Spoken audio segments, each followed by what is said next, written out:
first of all, congratulations to all you graduates. It's not an easy or a trouble-free path that you pursued to arrive at this moment. It takes intellectual work and a lot of persistence. And my congratulations also to your family and friends who helped you.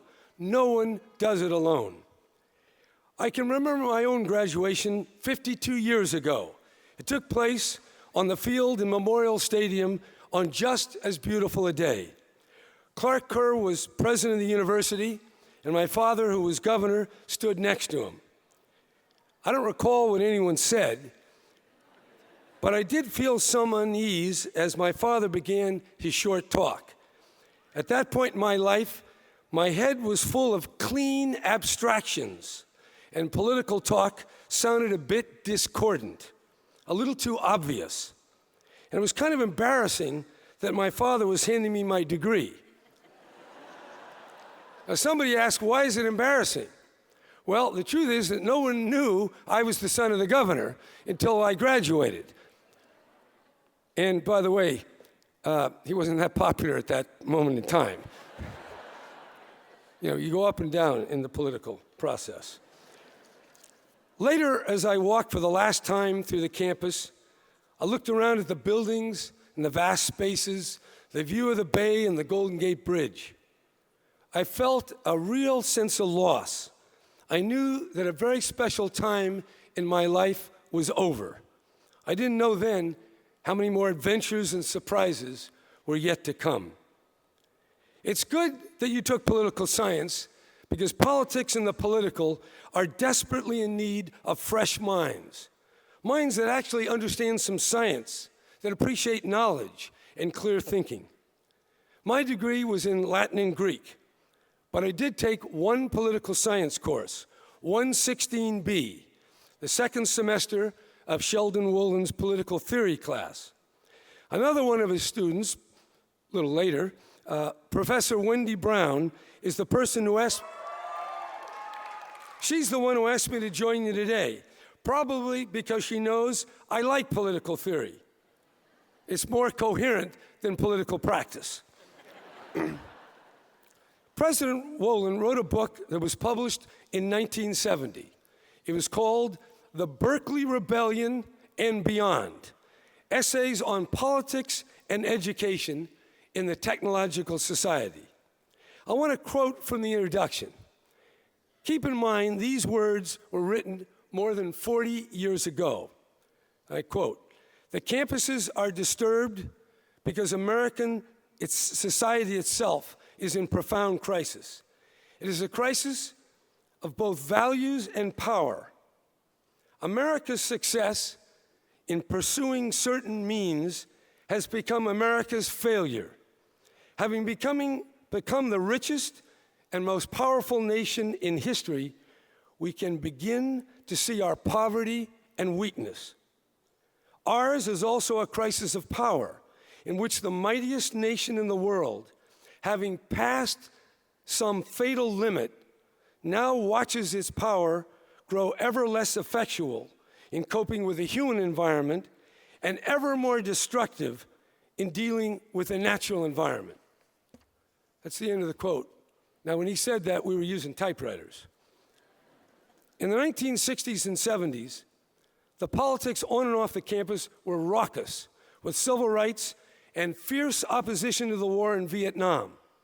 Ronald Reagan, who was governor, bemoaned what he called the beatniks, radicals, and filthy speech advocates. They were pretty exciting then, I got to tell you. And although we didn't know it at the time, J. Edgar Hoover, the director of the FBI, was keeping close watch on the campus. Now the issues are less stirring, but they're more deeply embedded, both in the economy and our political system. Today we think of Syria and Afghanistan and Iraq, or of the breakdown of our vaunted banking system and the millions of people who lost their homes and their jobs as a result, or of unprecedented and growing inequality, or perhaps of $1 trillion in student debt. All the while, Washington is polarized and bogged down in empty political combat. All these problems are serious and count as some kind of crisis. But even more threatening is the report from the National Oceanic and Atmospheric Administration's monitoring station in Hawaii. On May 9th of this year, the agency reported that the main greenhouse gas blamed for global warming, carbon dioxide, averaged 400 parts per million. It was at least 3 million years ago that CO2 levels were this high. Then the polar ice caps were much smaller, and sea levels were 60 feet higher. If that happened today, the airport runways in Oakland and San Francisco would be underwater. Our view of the ocean from the Greek theater would be scenic, but very alarming. Of course, the changes in our climate are not happening in political time.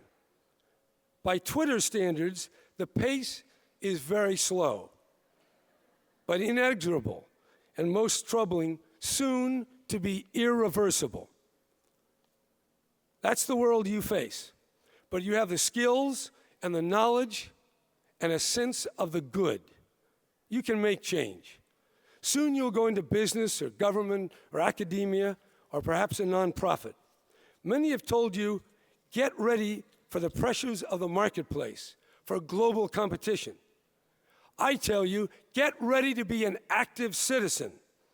You've studied political science because you know that beyond consuming and competing, there's governing. There's the political domain of free people. Professor Wolin coined the term fugitive democracy to indicate that the power of people, democracy, is episodic, not continuously present. But at key moments, bureaucratic and corporate power gives way to an aroused citizenry.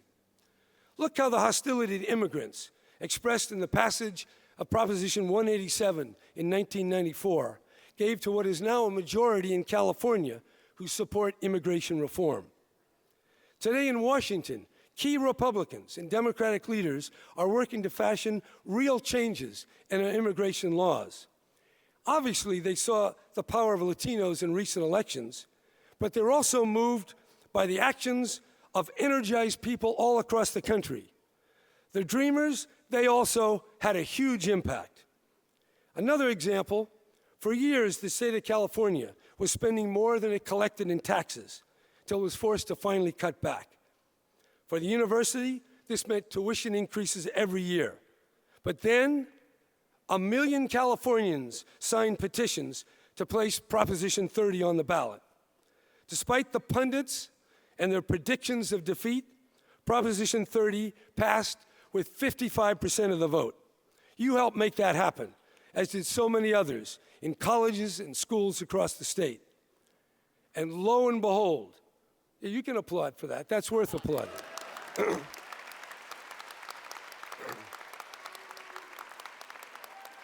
And lo and behold, voter surveys indicate that many more people in California feel good about the direction of their state. For an important moment, democracy came alive. The power of ordinary people joining together made a profound difference. I'm not saying that the big issues are going to be settled easily, that greenhouse gases will soon be curbed, or that inequality will be quickly reversed. But I do affirm, based on my experience, that people can exercise power wherever they are in society. Certainly not on every occasion, but at crucial moments, imaginative and bold people make a difference. You've studied political science. You've had the special privilege of being here on the Berkeley campus. As you leave today, never forget what the graduates before you did and what you can do when the moment calls you. You have the intellect, make sure you have the will. The grizzly bear is on our California flag. It portrays strength and determination. Take that with you. Go Bears!